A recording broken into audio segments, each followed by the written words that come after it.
Olá a todos e sejam bem-vindos mais uma vez aqui ao canal. Eu hoje venho fazer um balanço do Desafio 24 Horas, um livro. Agora que concluímos o mês de fevereiro, eu decidi fazer, assim na maluqueira, uma espécie de recolha de todas as vossas participações e fazer assim uma pequena estatística. Inicialmente eu tinha pensado que o projeto, o desafio, não ia ter muita adesão e que então eu ia conseguir fazer isto na boa. Depois, à medida que o mês foi avançando, eu percebi que se calhar isto não seria assim tão fácil como eu pensava inicialmente e de facto foi assim uma empreitada em tanto, mas deu um belíssimo de um fecheiro Excel. E confesso que fiquei muito orgulhosa dessa ideia mirabolante. Pensava eu que era mirabolante, que eu tive um dia e que pelos vistos vocês alinharam nela e desde já vos agradeço por isso, porque quando temos estas ideias gostamos que as pessoas de facto adiram, e adiram pelo prazer de ler e pelo prazer de partilhar leituras e experiências literárias. Não estou a dizer isto para ficar bonito, é mesmo o que eu acho, e cada vez me convenço mais que os livros são um elemento agregador. Esta é a primeira parte deste vídeo em que eu vos vou falar das estatísticas, pequenas estatísticas que eu fiz sobre este projeto, e o vídeo terá mais componentes, mas já lá vamos. Pois bem, durante o 24 Horas, um livro que eu recordo que decorreu durante todo o mês de fevereiro, nós tivemos um total de 302 participações. Participaram 79 pessoas. Ao todo, essas 79 pessoas leram obras de 195 autores, num total de 247 livros diferentes.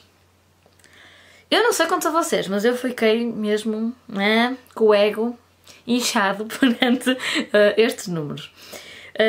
E na ponderei eventualmente em ir contabilizar o número total de páginas, mas eu confesso que já não tive energia para fazer isso. E também depende muito das edições e de uma série de coisas.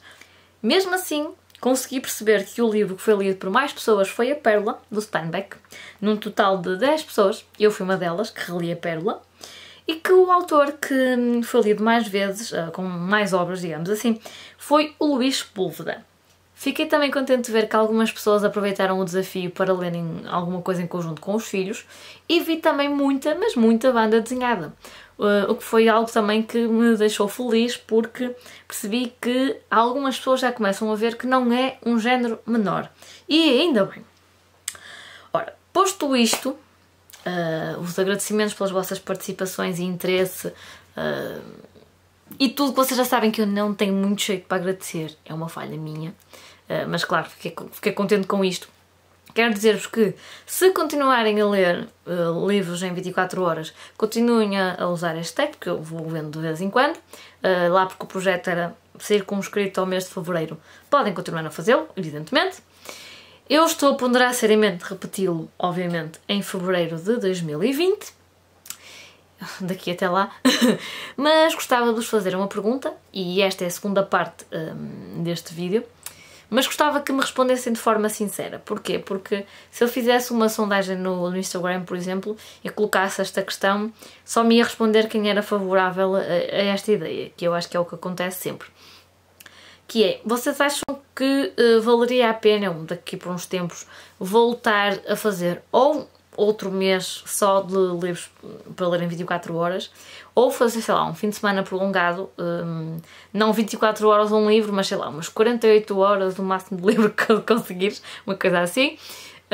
Se valeria a pena fazer os calhamaços, não sei, se vos parece que quer continuar nestes moldes, quer passar para o oposto, claro que não um calhamaço de 24 horas, atenção, mas fazer alguma coisa com o outro oposto, se vos faria sentido.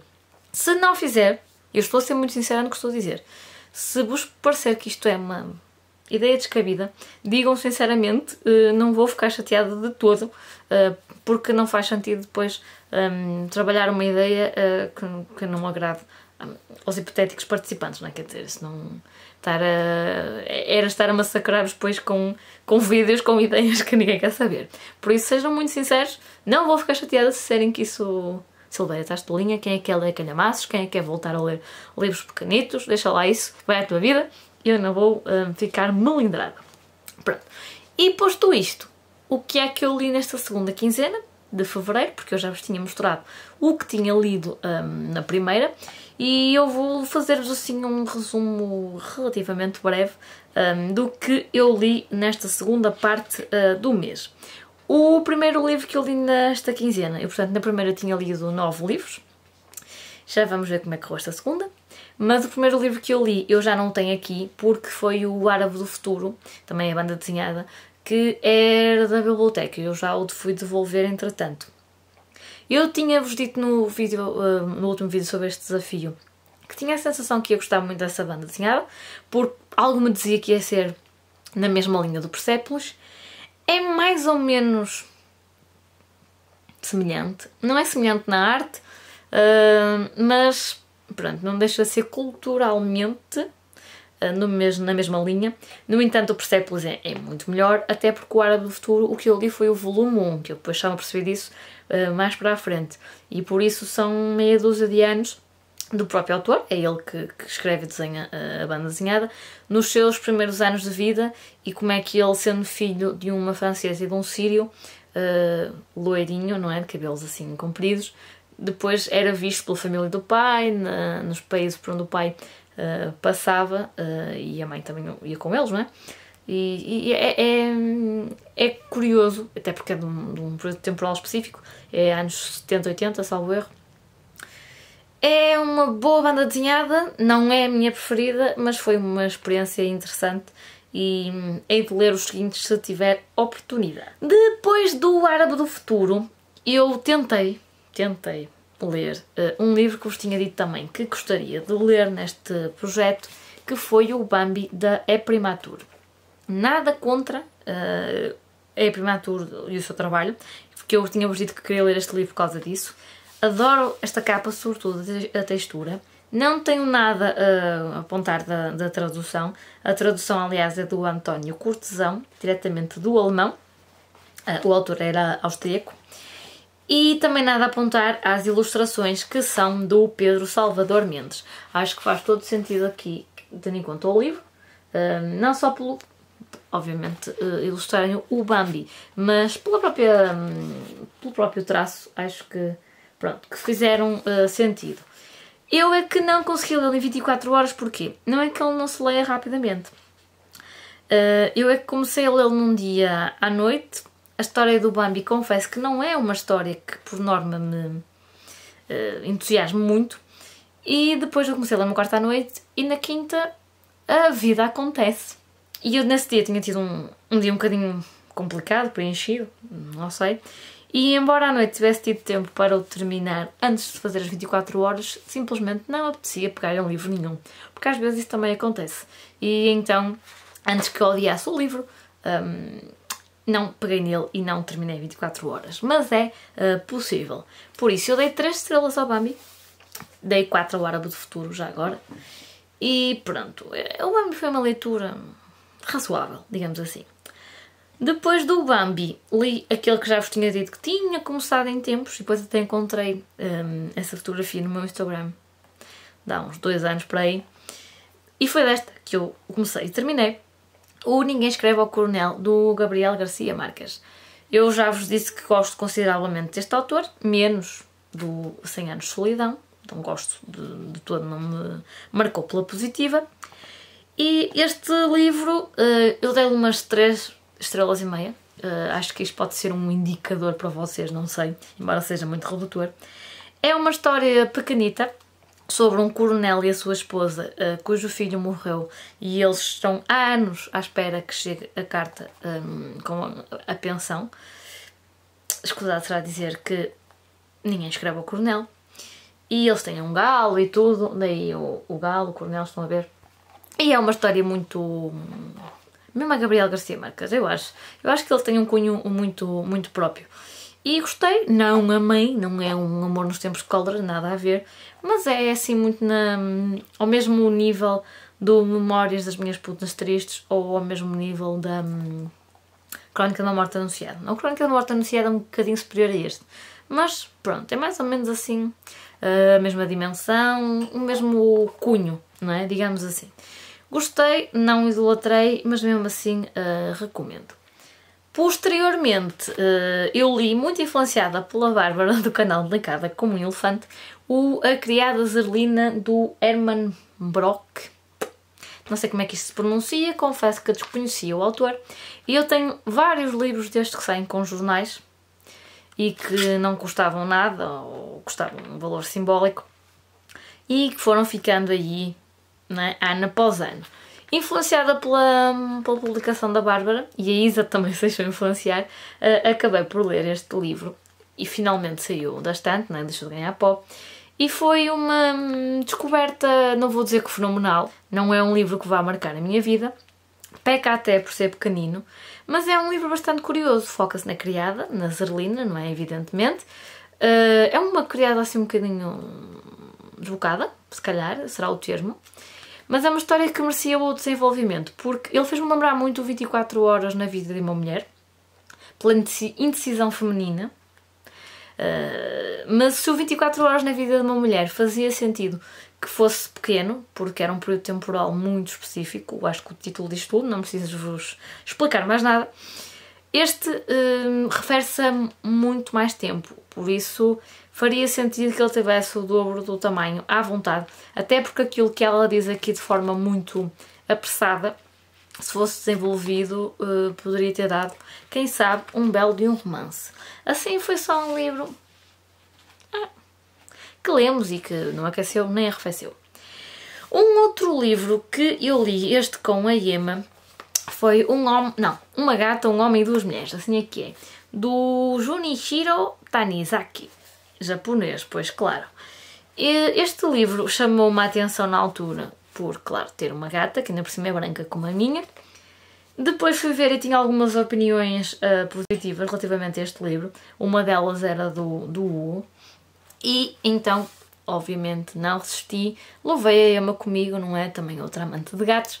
E acabamos cada uma por comprar o seu exemplar e ler uma com a outra. Que é a vantagem dos livros pequenos, é que para leituras conjuntas funciona muito bem. Acho que já vos tinha dito isto também e é essa a minha experiência.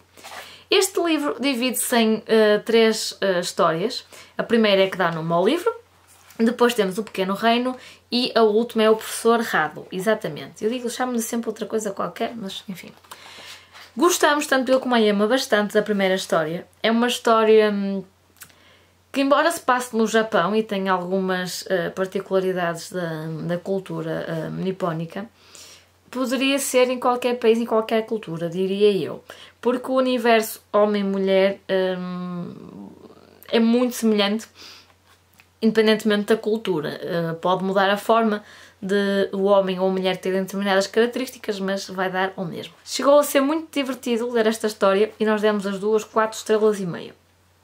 Depois ficamos um bocadinho desiludidas, quer com O Pequeno Reino, cujo final, sobretudo, não foi muito do nosso agrado. Não é que um livro tenha que ter o final que o leitor idealiza para que o leitor goste do que está a ler. Às vezes até precisamente o contrário. Mas aqui eu achei que isto não tinha assim muita lógica. E estava a ser uma história para um determinado nível e com o final baixou. Não sei se me faço entender. O Professor Rado foi só nheque. Por isso, é um livro que vale a pena pela primeira história, que ocupa mais de metade do livro. As outras duas, eu sinceramente passava bem sem elas. Depois do Tanizaki, eu li 2 BDs que mal me chegaram cá a casa, eu não resisti. Uma delas é sobre um tema que vocês sabem que me interessa bastante, que é Chernobyl. Eu adorei o vosso Chernobyl, não faço ideia, ou ainda não faço ideia, se é o melhor livro sobre o tema. Não é que eu tenha lido assim muita coisa para ser entendida, não é? E quando vi que havia esta BD, claro que fiquei interessada. É uma novela gráfica que faz jus ao termo. Porquê? Porque ela praticamente não tem texto, ela é muito à base de imagens, o que não me choca, não faria aqui propriamente muita falta. Mas o que é que acontece com esta banda desenhada? Embora eu goste da divisão que os autores Natasha Bustos e o Francisco Sanches fizeram, o que acontece é que um livro, seja ele BD ou o que for, sobre Chernobyl, tal como um livro sobre uma guerra, por exemplo, sobre uma epidemia. Acho que é um livro que tem que ser visceral. A história real não lhe permite ser de outra forma. Acho que é sempre essa expectativa que temos em relação a estas catástrofes. É isso que as pessoas que estiveram envolvidas, ou que estão envolvidas nelas ainda até hoje, merecem. E um livro sobre Chernobyl, que eu termino e por muito que eu tenha lido até relativamente devagar, apreciar as imagens, gostei da arte, mas terminar este livro e ele não me dizer nada, eu não ficar com o coração ao pé da boca, percebem? Não é uma BD que eu vos diga que adorei. Dei-lhe 3 estrelas, como vos digo, pela arte, não pela narrativa em si. Por outro lado, terminei este 24 horas um livro. Eu comecei este livro no dia 28 à noite. Pensei, não, eu vou ler isto devagar e já nem vou contar isto para 24 horas um livro. Mas não resisti e terminei logo no dia 1 de março, de manhã.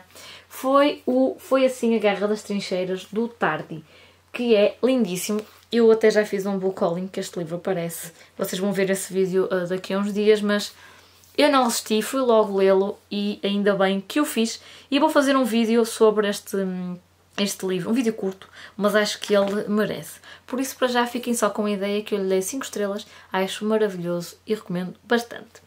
Termino só aqui com uma pequena nota. Para além dos 9 livros que eu tinha mostrado relativamente à primeira quinzena de fevereiro, mais estes 7 que mostrei agora, embora não tenha terminado o Bambi 24 horas, também o li em fevereiro, portanto 9 e 7, 16. Eu ainda li mais 2 livros, estes sim nada pequenos, e que acho que vale a pena só mencionar. Um deles foi O Funeral da Nossa Mãe, da Célia Correia Loureiro. Os livros pequenos têm esta vantagem, é que podem ser intercalados com calhamaços, não é? E este sim, um verdadeiro calhamaço, o primeiro volume do Conde de Monte Cristo. O segundo volume estou a lê-lo agora, durante o mês de março, novamente com as meninas da leitura conjunta. E que livro, a sério, que livro, não tenham medo de ler este tijolo, porque ele é muito, muito, muito interessante. E, enfim, foi este o meu balanço do 24 horas um livro, o meu e o geral, não é? Digamos assim. Deixem as vossas sugestões, as vossas opiniões, o que vos apetecer dizer. Eu volto numa próxima e até lá, boas leituras. Adeus!